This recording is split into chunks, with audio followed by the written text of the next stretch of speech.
Good morning, happy Friday, ladies and gentlemen. It is the Cam Rogers Show here on Chat Sports Live. We thank you for tuning into the program here. It's Friday the 13th, so everybody just be careful out there. But I will promise you, you are safe watching this program, and we thank you for coming along for the ride here. We are completely live for the next hour as we take you up until 11 o'clock Eastern Time. Hey, you want to get away from the coworkers right now, want to escape all that busy work on a Friday? That's fine. Tune into the Cam Rogers Show. I'm right here with you. We got a lot to get to on the program today. A developing story surrounding Ezekiel Elliott and his suspension. We'll get to that in a matter of seconds.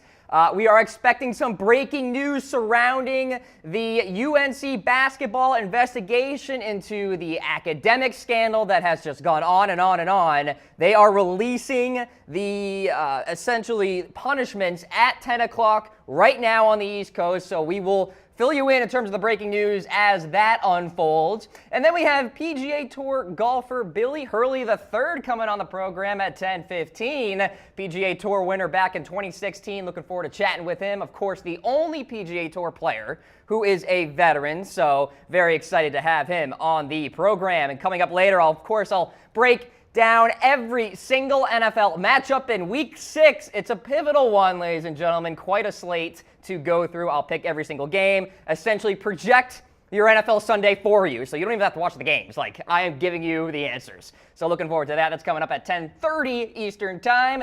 And then later, Jerry Palm of CBS Sports will be talking a little college basketball, a little college football with him, the playoff situation, etc. So good conversation with him coming our way as well. Like I mentioned, we are completely live. So throw in those reactions, those comments, make fun of my shirt. I don't really care what it is. Interact, and we'll throw up the comments on the broadcast live. If you have any questions, perhaps for the guests that come on the show, definitely submit those. We'll be pulling those up if we see fit. And with that, let's get into the developing story right now. The news broke yesterday afternoon. Ezekiel Elliott's suspension has been reinstated. So, he is officially suspended by the National Football League for 6 games, pending Ezekiel Elliott's options here. Now, he has a few options in terms of making this drag on, which is really the operative phrase here this morning, drag on. So here we go. First of all, Ezekiel Elliott can, of course, serve suspension, come back in Week 13, and play for the Dallas Cowboys. Probably not going to happen. He could also refile in Texas for a new case that he's perhaps not guaranteed to get. The third option is probably the most likely option. He can move the battleground to New York, where the league offices are, by the way, and request another temporary restraining order or a preliminary injunction to allow Zeke to play as the courts decide the validity of the suspension. So this all went down yesterday with the U.S. Fifth Circuit Court of Appeals ruling 2-1 in favor of the NFL.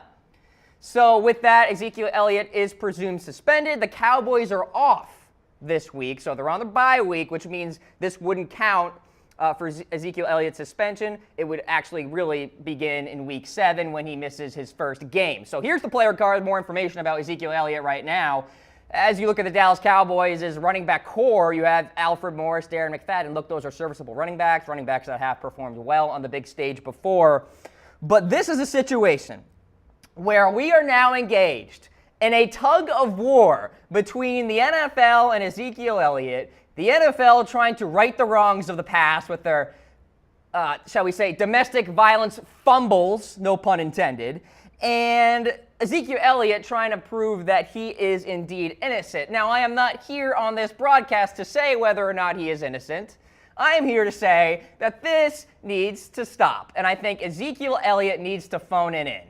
And what do I mean by that? Well, I'm not saying he should give up because I think he's guilty. I'm saying he should give up because there is no path for him to win this.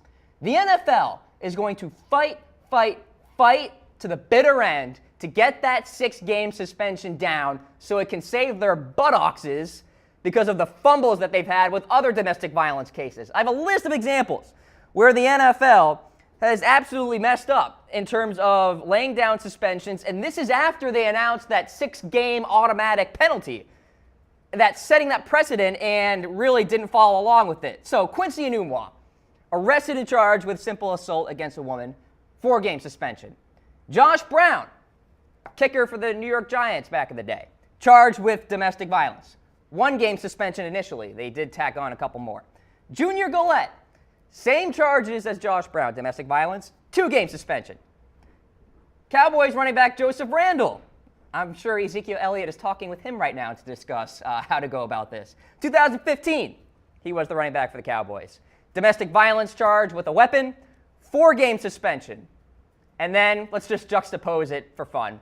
Tom Brady, deflating footballs, more probably than not, 4-game suspension.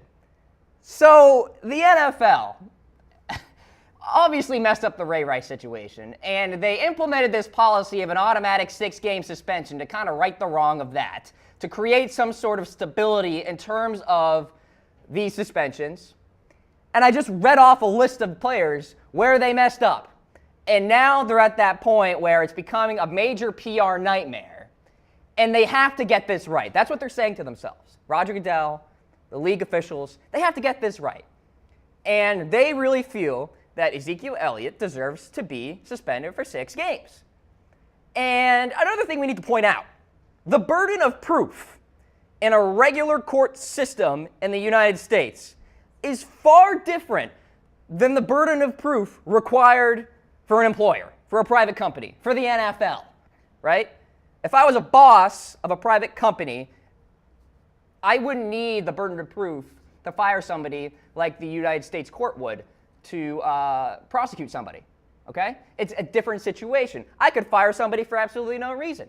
Now, obviously, the NFL feels that they have the reasons with Ezekiel Elliott, and so this is also on the NFLPA. You look at the collective bargaining agreement, and Tom Downey and Harris Rubenstein broke it all down in the breaking news yesterday afternoon about this. They gave Roger Goodell all this power to implement these suspensions. You can't just say, oh, well, there's no validity to it. You agreed. You agreed and signed a collective bargaining agreement not too long ago that Roger Goodell could be the be-all, end-all in terms of suspensions. And now you're complaining, and I'm talking to the NFLPA right now. So my argument is this. Serve your 6-game suspension, Ezekiel Elliott, because you're fighting a battle that you're just not going to win. If Tom Brady ends up getting suspended for those 4 games, for that PSI and deflation and all that, the Wells report, etc., you're certainly going to get your 6-game suspension for allegedly engaging in domestic violence. It's just going to happen. And we have more details as we bring up a tweet here from Brandon George, a Dallas writer for the Cowboys. So here's the deal, and I'll read his tweet to the folks maybe that are listening on the podcast. NFL won this round as Fifth Circuit vacated Ezekiel Elliott's preliminary injunction, and Eastern District of Texas has to dismiss the case, so his 6-game suspension is back on and could start after the bye. Zeke's side will now have to refile and process starts over in New York. So as I said, that's the NFL's battleground. That's where the offices are. It's all in favor of them. And that's where Tom Brady lost to, in New York. It's going to be the same situation with Ezekiel Elliott. If they side with the NFL in terms of a football deflation situation, you bet that they're going to side with the NFL in terms of a domestic violence case, especially when the courts look at the past of the NFL and how poorly they've handled those situations and how poorly they have really been transparent about their 6-game policy, because they always said, well, there could be mitigating factors that could change that 6-game policy, maybe to 4, maybe to 7, etc. Never really defined what mitigating factors is. So as I mentioned, we are completely live. We want you commenting, reacting, and we bring in the weigh in here. Can the Cowboys make the playoffs if Zeke misses 6 games this year? Look, the situation is this. The Dallas Cowboys are 1-3 in their last 4 games. The defense right now is in shambles because Sean Lee isn't there to quarterback that D. Looks like he could come back, though, after the bye. The pass rush is soft. It always has been. They're giving up the 4th most points per game in the NFL. And perhaps worst of all, folks, -3 turnover differential. They aren't creating turnovers. 2 interceptions, 2 fumbles so far this year. Not on the offense. Dak has been effective. Zeke has been fine. Offensive line isn't as great as last year, but look, regression to the mean, it's going to happen, especially when you lose Doug Free and Ronald Leary and bring in new pieces like Lyle Collins. Des Bryant has been facing some really tough corners this year. Jason Witten, more of a blocker these days than he is a pass catcher, and so on and so forth. So the Dallas Cowboys right now, you got to look at their schedule in terms of if indeed Zeke is suspended these next 6 games. You got the 49ers in Week 7. Then it's the Redskins. They're playing well. The Chiefs, the best team in the National Football League. The Falcons, a Super Bowl contender. The Eagles, perhaps the second best team in the NFL. And the Chargers, who are a scrappy good team that can certainly eke out a win. So, I mean, if you're looking at these games, I'm seeing 1, 2, maybe 3 wins. I'm saying 2 and 6. So, 2 and 4, excuse me, in that run, if Zeke does miss those 6 games. You're out of the playoffs at that point. You're out of the playoff hunt.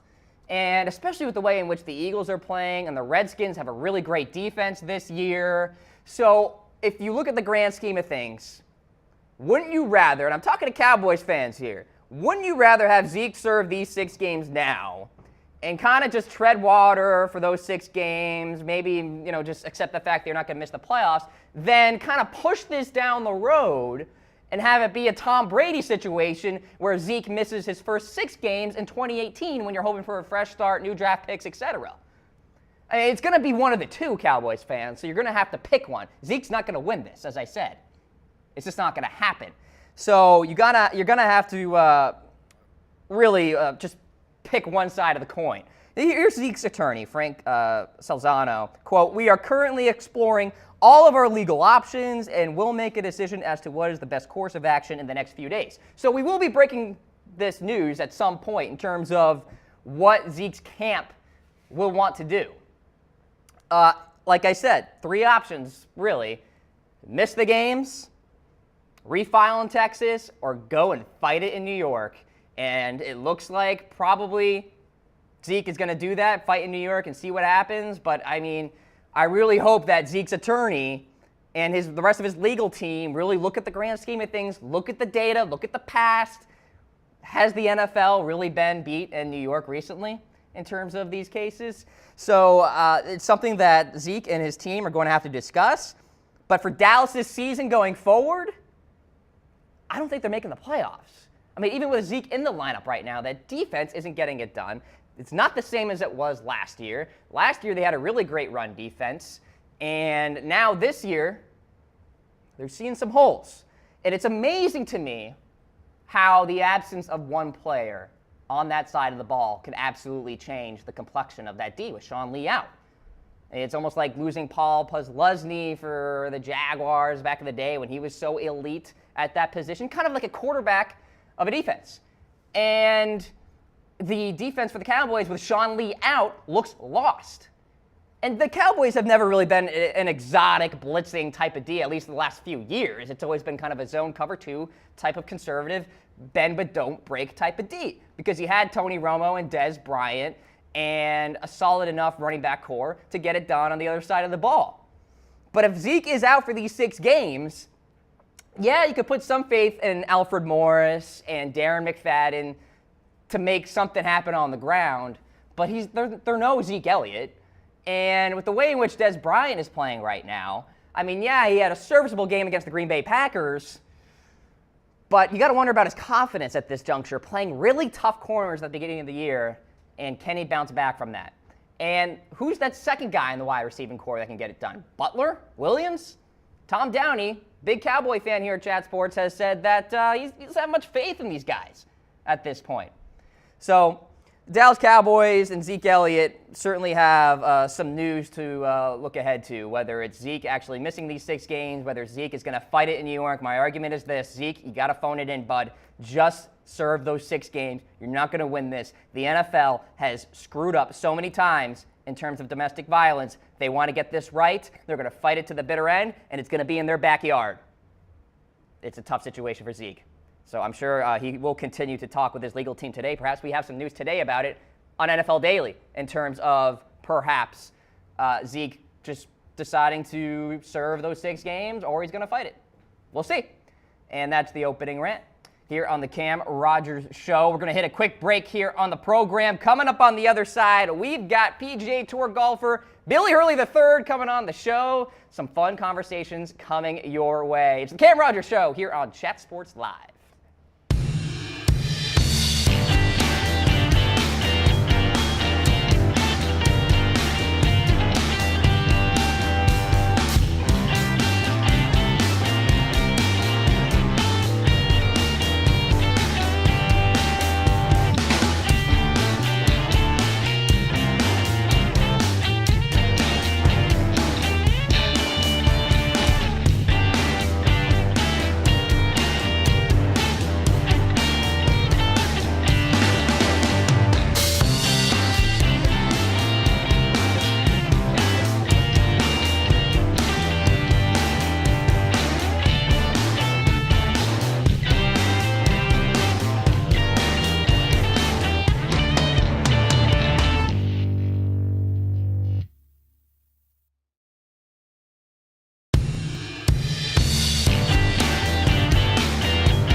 Welcome back to the Cam Rogers Show here on Chat Sports Live. We have Billy Hurley III on the line right now. Of course, Billy is the only veteran on the PGA Tour and, of course, a winner on the tour back in 2016 at the Quicken Loans National. First of all, Billy, really appreciate you coming on the program here. First off, though, many thanks to you for your service. It means a lot to me and everybody here at Chat Sports, and congratulations on that win a couple of years ago. How are we doing? Yeah, doing good this morning. How are you guys doing?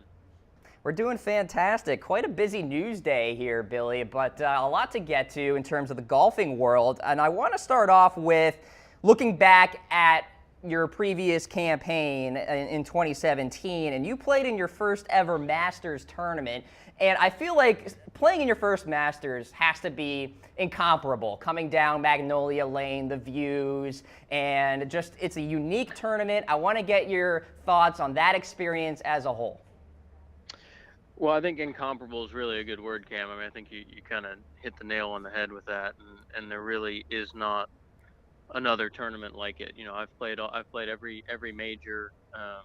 You know, I've played one World Golf Championship and obviously a bunch of PGA Tour events, and you know, frankly, the Masters is in a league of its own, and what they do there, the word that I've used to describe it is special. They do something special, and I almost can't explain why that is or how that is, but it's just different and it's special. Absolutely. The Masters, of course, a tradition unlike any other, as they say on those CBS promos. It's really a true slogan from inside the ropes. Once you do it, it's so true. So let's talk about this coming season here. Of course, the PGA Tour is a wraparound type of schedule, so it's the 2017-2018 wraparound. And Billy, of course, PGA Tour golfers are unique in that they always want to work on something. So I'm going to ask you, what exactly in your game are you really focusing on to get ready for this big year? Well, for the last month or so, it's been mainly trying to get fully healthy. I played the better part of the summer with kind of a nagging hip injury, nothing that was like too serious, but definitely kind of got me into bad habits and kind of a you know dog chasing its tail kind of thing. You know, if the body's hurt, then you can't swing it how you want to, and you don't swing it well, and so that hurts the body, and kind of just gotten this little bit of crazy cycle in that regard. And so I spent the last part of most of September just trying to get that kind of fully ironed out and get the hip kind of fully solid again, you know, and I don't know exactly why it got to that point, or I don't have a trauma event that points to why that happened, but that's what I've been majorly focusing on, and ultimately what that's going to do for me in golf is help me, you know, drive the ball a little bit better. That was definitely the missing piece over the summer for me.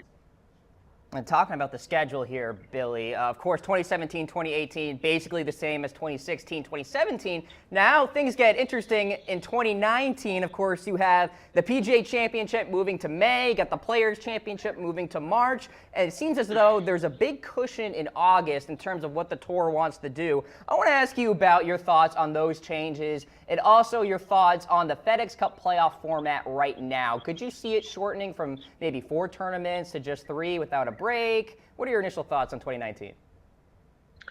Well, I think that long term, what the tour is doing and what the, you know, global golf landscape is doing from a competitive tournament standpoint is going to be fantastic. It's going the right direction. You know, we lose a lot of viewership as we push up against both college football and NFL football, you know, in late August, early September. And so trying to kind of pull our season to end before football starts is really the precipice of all the changes that you're seeing. And so I think that long term, it is the right thing to do. In 2019, you're going to see some growing pains. There's no two ways around that. You know, it's much like what happened when we went from, you know, having a money list to having just the FedEx Cup points matter. And there was kind of that, you know, 2012, 13 timeframe where that all shifted and the wraparound season started. And so you're going to see, you know, some weird schedule things have to happen. You're going to see all that kind of stuff, and it will be some growing pains. But I think that ultimately for the long term health of our product, when you start talking about, you know, the business of the PGA Tour, the health of the product, it's going to be a very good thing moving forward. Now, of course, you are well-versed with the Mid-Atlantic region. Number one, you're a winner in that region, of course, winning the 2016 Quicken Loans National, the tournament hosted by Tiger. And, you know, you said in a recent interview that there was a piece about you during that week. And it's really an interesting situation because, I mean, you really logged a lot of tournaments beforehand, really built up kind of some experience that year to get ready for a big win, and it just happened for you. What was that experience like, just overall, winning a golf tournament? And then you said it really hit you that next day. You were like in a closet, right? Just fist bumping to yourself. It's just one of those things where like it takes time to register, right? Absolutely. I mean, I think that both my wife and I have looked back at that and said we'd like to relive the last 2.5, 3 holes of the tournament, say the last 45 minutes of the tournament on Sunday, and know the outcome, because we would have enjoyed it more. But you know, so much in golf is it's never over. It's never over. You know, even with a 3-shot lead on 18, it's never over. You're still grinding, still focusing, still have to hit those last couple shots. And so, you know, there's no really like you can't just run out the clock and enjoy the last minute of a football game or a basketball game or whatever, right? There's Sure. always a chance that something else can happen. You've got to get the ball in the hole on the 72nd hole. And so, you know, I think that was, you know, my mindset inside the ropes, and then talking to my wife, you know, that was her mindset outside the ropes as people were starting to, you know, congratulate her, and she's like, it's not over, it's golf, it's not over, it's never over, you know. And So I think that's maybe why it took that extra day to sink in and hit me, probably the better part of 16 hours later from when I actually hoisted the trophy. But eh, that's just golf, and you have to stay mentally in it until the last shot because they all count the same. Billy, golf is interesting in that there's just so much variability to it week to week. One week doesn't necessarily mean, the same thing's going to happen that next week. And I think you were kind of a case of that. I mean, the previous week before your win, it was a missed cut at the U.S. Open, and then boom, you win at the Quicken Loans National. So let me ask you this. Is golf kind of a week-to-week type deal, or is there actually a process of building momentum, getting ready, and perhaps sometimes the finishes beforehand just don't really allude to it? Well, I think it's a little bit of both, Cam. I mean, I think that the media, the global golf media, the overall media entity and TV certainly, like, they tell viewers that if you indirectly, they don't actually say this, but indirectly they tell viewers that if you didn't finish top 5 last week, you can't win this week. Right. And it's just really not true. Like, because you just don't get to see the guy. You don't get to see all the things that have led up to in the last couple weeks. Now, there's some data that says nearly every tour winner has had a top 25 or top 15 in the 4 starts leading up to a win, and I actually am an exception to that over the last 2 years.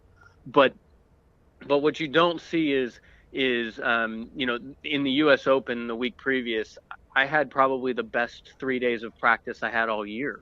I mean, Monday, Tuesday, Wednesday, I hit the ball great. My game was all there. It was all together. And then, it's a U.S. Open, and you hit the ball under the lip of 2 fairway bunkers on the first 2 holes, and you start out bogey, double bogey, and you're behind the 8 ball, and it's the U.S. Open, and you're kind of screwed already. You're like I said, you're behind the 8 ball, and it becomes a tough deal to battle back from. And I look back to May of 2016. And that's when it kind of started to build for me. I was at the Byron Nelson, and again, I finished 41st, and no one's going to say 41st is a building move, but really, I think I shot 3 or 4 under on Saturday with a triple, and I was 6 under through 11 on Sunday, and made a couple bogeys coming in to shoot, only 4 under on Sunday, but like you kind of, like, I look at those as those were building events, but no one even knows that it happened because I finished 41st and no one covers that. Right, absolutely. Sometimes it's just looking into those individual scores, perhaps those individual holes. You just never really know when you're going to find your groove there, Billy. Absolutely right there. Let me ask you a general philosophical question. Right now, golf is kind of in flux, and I'm talking about global participation, but also in the United States. The USGA really trying hard to change up the rules, speed up play, make it more enjoyable for the layman folk out there, not necessarily PGA Tour players, Billy. So let me ask you this. What are your thoughts on the current participation in golf and perhaps how we can improve it, get more people involved at an early age? Well, first of all, I don't think it's in as dire straits as some of the propaganda has made it out to be. There are some stats that support that it's declining, and there's some stats that debunk that it's declining. So statistics are a crazy thing. I did a lot of that in college, and you can make a statistic say whatever you want it to say. So it is kind of really hard to actually judge exactly where the game is in that situation. But there's no doubt that 15-year-olds don't gravitate towards golf, right? But I think that you have the younger superstars, and you have the Justin Thomas, the Jordan Spieth, like those kind of guys of the world, like they help the younger thing come along. Right. But you have to remember, we've been spoiled by this guy named Tiger Woods, and there's not going to be another Tiger Woods.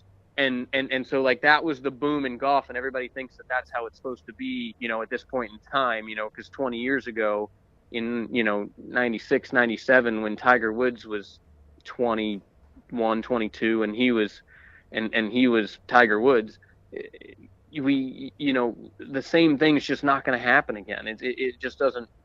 A once in a lifetime player only comes along once in a lifetime, and so the impact that had to the game I think we're spoiled in a sense by that. So, I mean, I think that as we continue to refine things, I think the rule changes will help. I think that, just as the so-called like Tiger Woods generation starts to have children of their own, like, and what I mean by that is like the people who came to golf because of Tiger Woods, Right. when they were 10, 12, 15, now they start to have kids, they start to bring their kids along. I don't think it's in that dire straits, but obviously you have to continue to push forward and continue to innovate and do new things, or you will slowly wither away. So I think that's what you're seeing more than a crisis.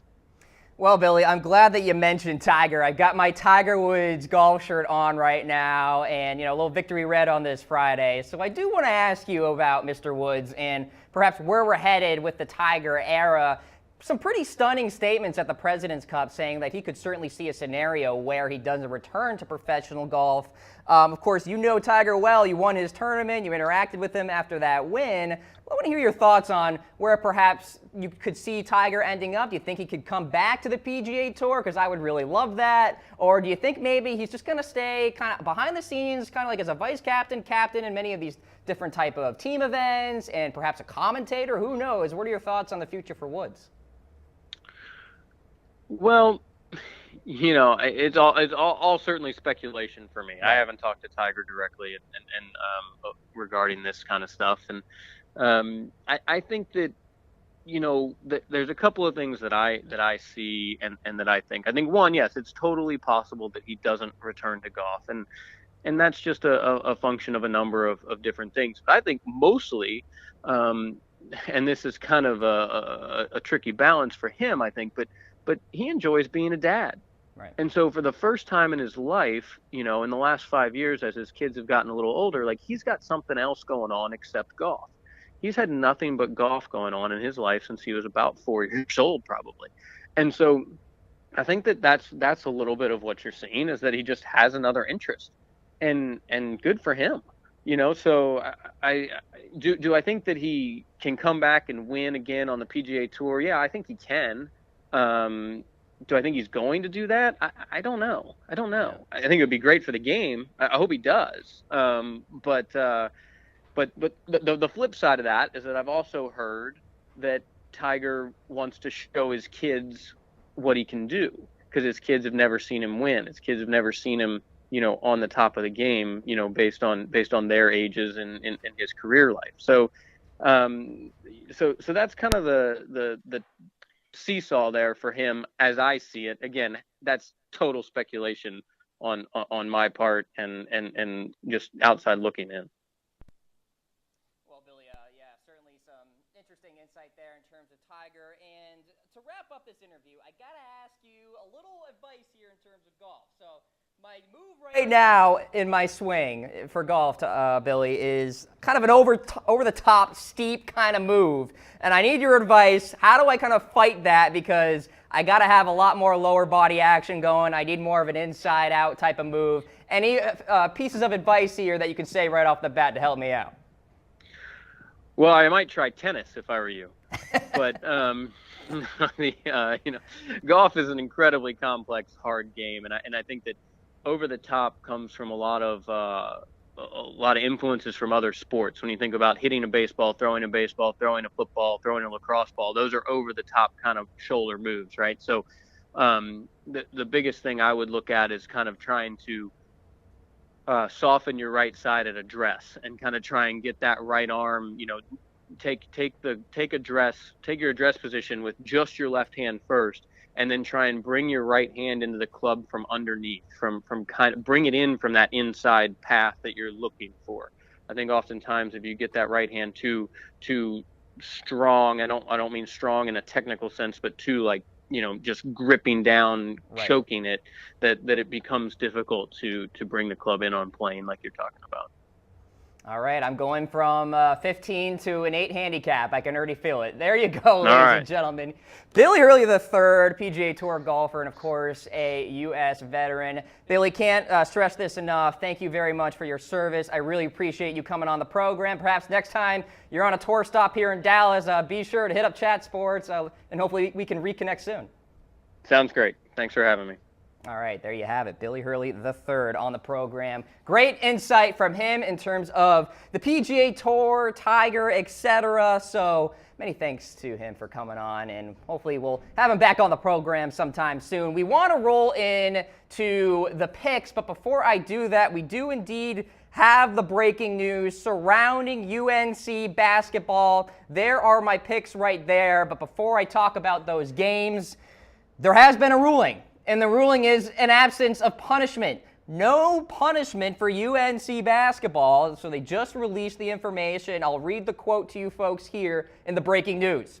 So, quote, while student athletes likely benefited from the courses, so did the general student body. Additionally, the record did not establish that the university created and offered the courses as part of a systemic effort to benefit only student athletes. We have the graphic here for the folks watching at home, but I read it off as well. So there you go. No punishment for UNC basketball. Our own Brian Ralph, of course, is staying on this, and we'll update everybody on an article on chatsports.com. So be sure to follow along with those details. But for some people, this was a situation where we thought we were going to see some sort of punishment. This was years in the making. This investigation began in June 2014. Now we are here, October 2017, and no ruling. So there you have it, UNC unscathed, and they were looking into a few courses that perhaps allegedly benefited student athletes more so than the general student body. I guess they found that that wasn't the case. So there you go, no punishment, no findings in this UNC basketball investigation. Okay, one basketball controversy down, a whole nother one to go. The dark underbelly is being revealed with this whole Adidas and NCAA recruiting scandal that's going on right now. Of course, that's more developing than perhaps any other story in college basketball right now. So, of course, we will keep you updated on that one on chatsports.com and all the Chat Sports platforms, so stay tuned for that. Let's get into those picks across the National Football League here. Week 6, can you believe it? I can't. I mean, we're already past halfway in college football, now week 6 in the NFL. Some good games, though, as we bring up my first little graphic here. Dolphins, Falcons, Bears versus my Ravens, Browns versus the Texans, Lions versus the Saints. My record stinks right now. I'm barely above 500, but I'm feeling good. I'm feeling a Sunday sweep, ladies and gentlemen. So there you go. Dolphins battling the Vikings, number 1 on my list here. The Falcons are going to crush Miami. I mean, they just are. Jay Cutler looked abysmal last week, threw less than 100 yards against a Tennessee Titans secondary that I could throw 100 yards against. So I am very excited to see the Falcons just absolutely roll over the Miami Dolphins. I think there's going to be a lot of electricity in terms of the offensive production from Atlanta. I think they'll have a good game. Give me the Falcons 38-16. Next one here, Bears versus the Ravens. My Ravens battling Mitchell Trubisky. The rookie quarterback got his first start last week against the Minnesota Vikings on Monday Night Football. Doesn't get any easier for him. Traveling to Charm City, battling the Baltimore Ravens. Looks like they could get Brandon Williams back, their nose tackle that can plug up the holes in the run game. And it could be all on Trubisky to make it happen with his arm. I'm not so sure he can with the legs of Deontay Thompson and Bellamy at the wide receiver position. No, thank you. Give me the Ravens. John Harbaugh knows how to beat rookie quarterbacks at home. 27-10. Baltimore gets a big win. They go to 4-2. Browns versus Texans. I am predicting a goose egg from the Browns. Kevin Hogan is starting at the quarterback position for Cleveland. I think the Texans defense really gets after him. And look, nobody scares the defense on that wide receiving core for the Cleveland Browns. Rashard Higgins, I mean, Kenny Britt may return, but unlikely. So, yeah, I mean, it's just a gross situation. Give me the Texans 20-0 at home for Houston. Lions versus the Saints. This is very tough to predict. Saints at home. The Lions, I don't know if they can go point for point with the Saints. It was proven that they could not do it with the Carolina Panthers. Now the Saints, I'm not so sure the Lions can keep on track with New Orleans coming off a bye. A little extra preparation for that one. Give me New Orleans to get it done. In a tight one, though, 30-28. So those are the first 4 games here. Let's get into the next slate. Patriots and Jets, never an easy one for New England, and it certainly won't be this year just because of the way in which they've been playing. The Patriots have not been convincing. And I guess they get a mini bye playing on Thursday Night Football, a little extra preparation for New York this week. I give them the win, 21-17, this one in New York, but it's going to be tight. It's a divisional game, and the Patriots and Jets usually play tight ones indeed. 49ers and Redskins at home in Landover. I'm going to take the Redskins in this one, 24-20, coming off a bye week. I think they'll be ready to get after Brian Hoyer. That defense has been very impressive. Their third down defense especially is much improved compared to last year. I'll take the Redskins in that one. Rams-Jaguars. I'm not ready to buy into the Jags yet. I'm just not. If you throw the football 14 times a game, you can't win many games in succession because teams are going to load up the box and stop Leonard Fournette and dare Blake Bortles to beat him deep. Not sure that's going to happen. Give me the Rams in this one. I think they bounce back after that loss to the Seahawks, 30-20. Bucks versus Cardinals. Cardinals get it done in a gross one. I don't know if Jameis Winston will be able to beat that secondary for the Cardinals in the big toaster. 19-17, your final score for the Cardinals. And the final slate here, Steelers versus Chiefs, America's Game of the Week on CBS. Give me the Chiefs 30-20. I like the way they're playing. Obviously, they're the best team in the National Football League right now. Big Ben, I don't even know if he wants to play football anymore. So Chiefs get it done there at Arrowhead. Chargers versus Raiders. Possibility that Derek Carr plays. I still think the Chargers get it done. Build upon that momentum that they created last week against the New York Football Giants. 21-13. Chargers win that one. Giants and Broncos on Sunday Night Football. I am so sorry, NBC. This one is tough. It's going to be a blowout of sorts. I think Denver really gets after Eli Manning. I don't even know who Eli Manning is going to throw to in this game, to be honest with you. Roger Lewis, perhaps. Who knows? Broncos win 35-17 at Mile High. And then Monday Night Football, Colts and Titans. This is going to be a baseball score. It's fitting because it is playoff season for the MLB. 13-6, the Titans find a way to win, even with Matt Castle at the quarterback position. But I am sort of buying into maybe Mariota playing in this one. But there you go. So we bring up a reaction poll. Who's on upset alert this week in the NFL? Patriots versus the Jets. Packers versus the Vikings, Broncos versus the Giants, Chiefs versus the Steelers. Give us your reactions. We'll be tracking them throughout the program here. And I think there's a really good argument for all of these, maybe except for Broncos versus Giants, actually. But Chiefs could be upset by the Steelers. Who knows? Vikings could get it done at home against the Packers. And we know what you can get from the Jets sometimes when they play the Patriots. Always tight games. And usually a fun one between those two. So throw in those reactions again, and we will be following along with you as we are live here on Chat Sports. We are going to hit a break now. Those are the picks for the NFL. Coming up on the other side, a little college basketball, a little college football talk with CBS Sports' Jerry Palm. Very excited for that conversation. Stick around. It's the Cam Rogers Show.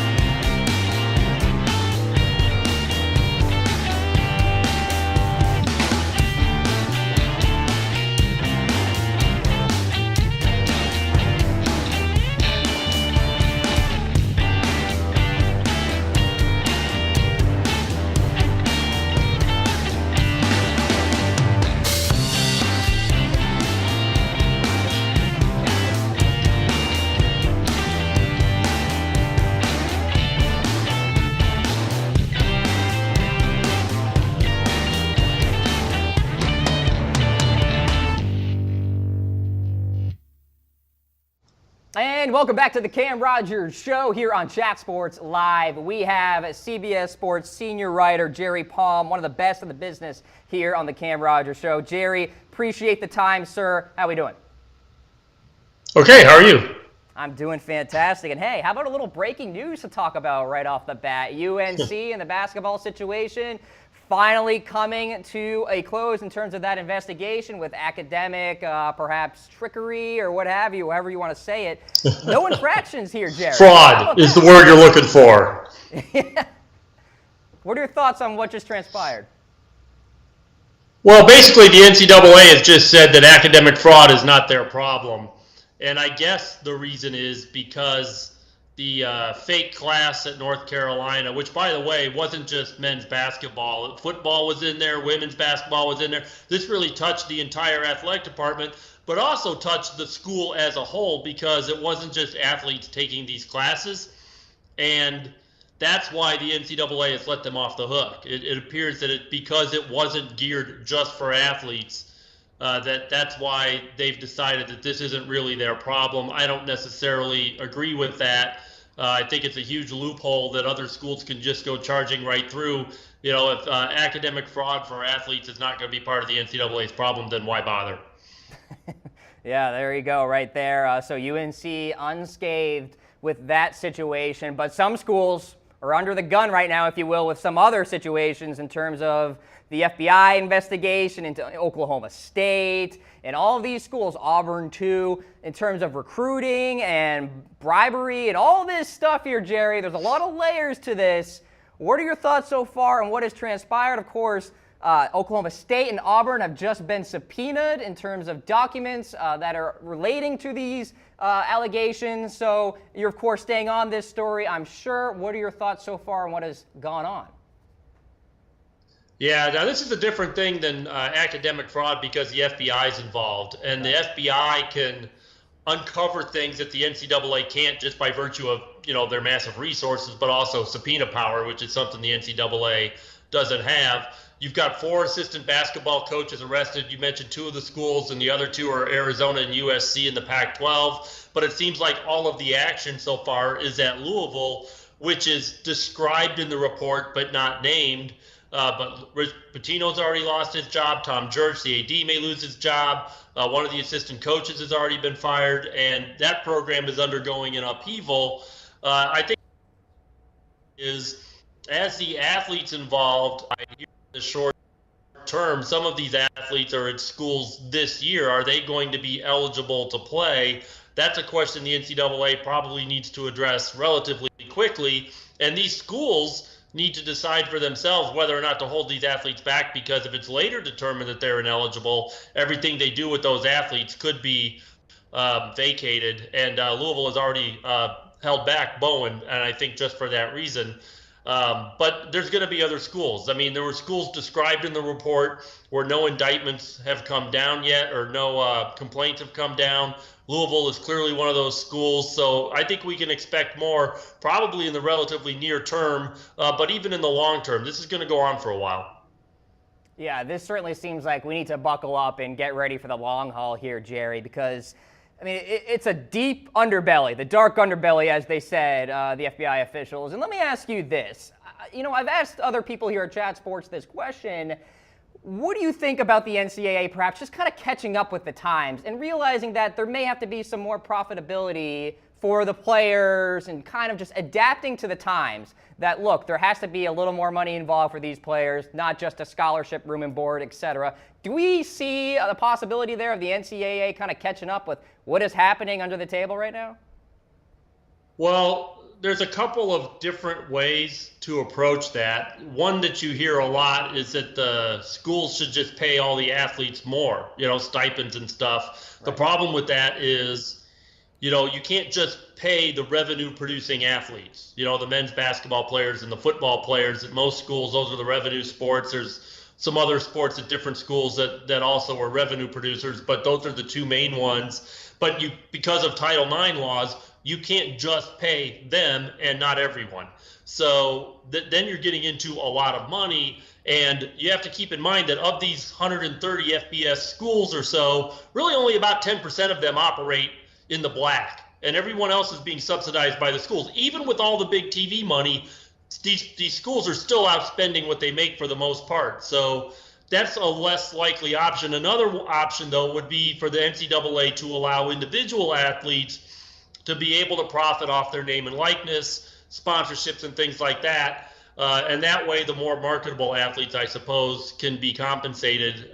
It doesn't seem fair to everybody in that case, but, it's, I guess, in a purely capitalistic way, it's not intended to be fair to everybody. That's one way to put it, for sure. Yeah, I want to ask you a bit of a hypothetical question here, and it alludes to the fact that perhaps it's something with, like, the steroid era in baseball. When you see other players do it, they do it too because they have to catch up. Could you see kind of a chain reaction type of deal here where, or perhaps it's already happening, where teams are seeing other teams doing this, recruiting that is obviously not legal, and they're starting to do it too? Do you think that's happening? Do you think it will happen? Is it kind of a logic that makes sense to you?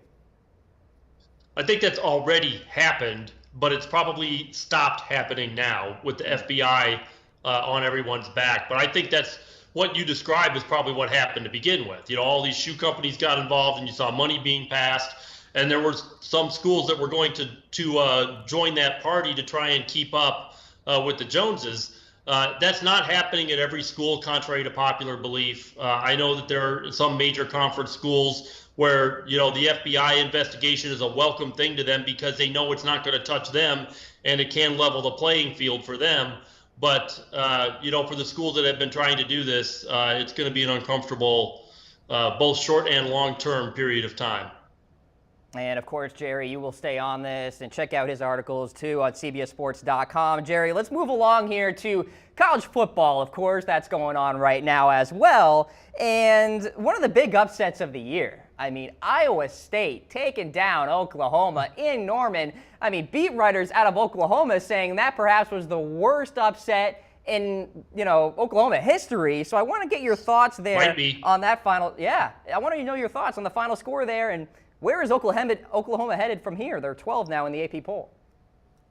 Yeah, it's a devastating loss for Oklahoma in terms of trying to get back into the national championship contention, even at 12-1 now. Is Oklahoma going to be good enough? Is that loss going to be such a stain that it actually kind of erases the good that they did at Ohio State earlier in the year?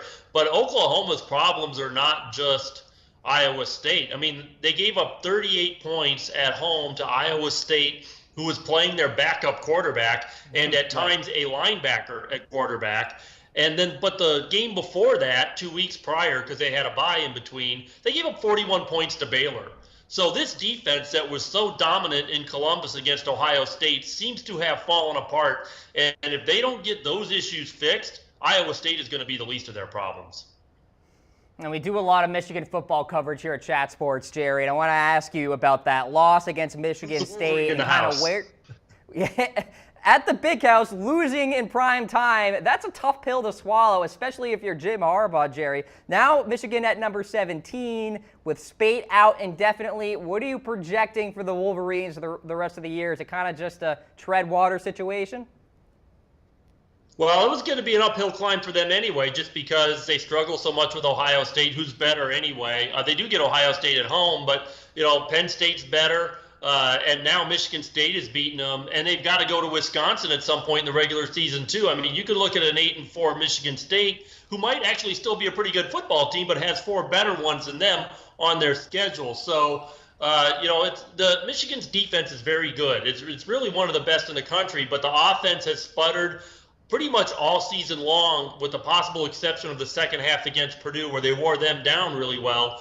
But Michigan, the surprising thing about Jim Harbaugh's reign at Michigan is that he's a quarterback, but he can't develop one yet, or hasn't found the right guy to develop there yet. They're a quarterback away from being a pretty good football team, but that's probably not going to happen for them this year, Spate or no Spate. Now, of course, we do have your CFB projections as a graphic here. We'll show the audience what you have. So you've got Clemson at number 1, Alabama at number 2, Georgia at number 3, TCU at number 4. Go through your reasoning with putting Clemson ahead of Alabama here, Jerry. Okay, well, that is not actually a playoff projection. That is what I would think the committee, how I think the committee would rank those teams this week if they were doing the rankings. And Clemson's number 1 for a very simple reason. They've played a very difficult schedule already and have been very impressive against that schedule. They beat Auburn to start the year. They were dominant at Louisville. They won handily at Virginia Tech. Those are 3 probably not just going to be 15 or so now, but also at the end of the year. So, you know, Clemson is already fully tested. That's why they are number 1. Alabama has been a number 2. To me, there's a clear line there. Georgia with their win at Notre Dame, very impressive. TCU winning at Oklahoma State. I think those 4 right now there's kind of another line after TCU before you get to teams that aren't quite as fully tested as those 4 teams. There you go. Okay, so in a sense, it's power rankings like comparable to the NFL. That's where you have those 4 right now in college football. So, of course, we will have to wait a little bit for the actual playoff committee to release their projections or their rankings, if you will. But let me ask you about Alabama and Clemson here. Do you think we are actually on a collision course for Bama-Clemson Part 3? Well, it certainly looks that way. I mean, there's still roadblocks ahead for both of those teams that could derail this, but those 2 look like the best teams in college football again this year. Alabama's got the best talent, as they do every year. Dabo is right behind them in terms of the level of talent. Those are both well-coached teams, as we've seen the last 2 years. I think nobody would be disappointed if we got to see Alabama-Clemson take 3. The rubber match, but teams like Georgia and Auburn are in the way of Alabama. Clemson's still going to have to play Miami, and who knows what Florida State's going to have for them. And so Clemson's got roadblocks ahead, although they've played the tougher teams on their schedule already. Alabama's got the tougher teams on their schedule still ahead, so nothing is definite, but it's starting to trend that way. And talking about trending right now, Washington State is really impressive at this juncture. Washington, too. And looking at the Pac-12, those 2 teams are neck and neck. Who has the best chance in the Pac-12 to actually make the playoffs here, Jerry? Well, I like Washington because of their schedule. They get Washington State at home.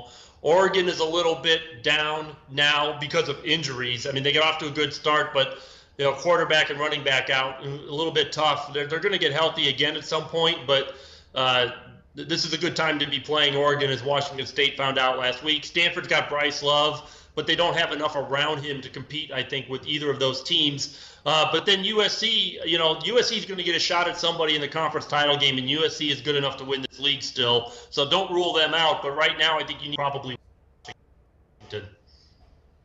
All right, there you have it, ladies and gentlemen. Jerry Palm of CBS Sports. Check out his stuff on CBSSports.com. Jerry, I am sure you are very busy this time of year. I really appreciate you coming on the program. All the best to you, sir. All right, thanks. Same to you. All right, there you have it. Jerry Palm of CBS Sports. Really a great analyst for college football, college basketball. When March Madness rolls around, you have the bracketology that he does. A great student of both those games. So many thanks to Jerry Palm for coming on the Cam Rogers Show. Wow, a lot of breaking news. I mean, you have the developing story with Ezekiel Elliott. You have the UNC with the no punishment, and some great chatter with Billy Hurley III and Jerry Palm of CBSSports.com. Let's whip into the final word here as we get down to the end of the program. Talking about the Philadelphia Eagles. They impressed big time last night against the Carolina Panthers in what was a road game for them. Carson Wentz going into that game without their right tackle and Lane Johnson still had pretty good pass protection in many regards. He did get hit a couple times, but I was very impressed with the way in which that team went into Carolina, a team that was riding high with a great resume, coming off wins against New England, in New England, against Detroit, in Detroit, and then coming home to play the Eagles, they lose. And the Eagles played really great football. Fletcher Cox is a difference maker in that front seven. That secondary is opportunistic. The secondary doesn't have to be elite. It really doesn't. As long as that front seven continues to get after quarterbacks like that front seven did last night against Cam Newton. Cam Newton was rattled all night. The Eagles will be playing very good football going forward. They passed the test last night, folks. They are the best team in the NFC, and they are a big reason why Ezekiel Elliott should phone it in and just serve this 6-game suspension, get ready for 2018. That has been the Cam Rogers Show, episode 15 here on Chat Sports. We will see you again, 10 o'clock Eastern Time on Monday morning. Enjoy your NFL Sunday. See ya.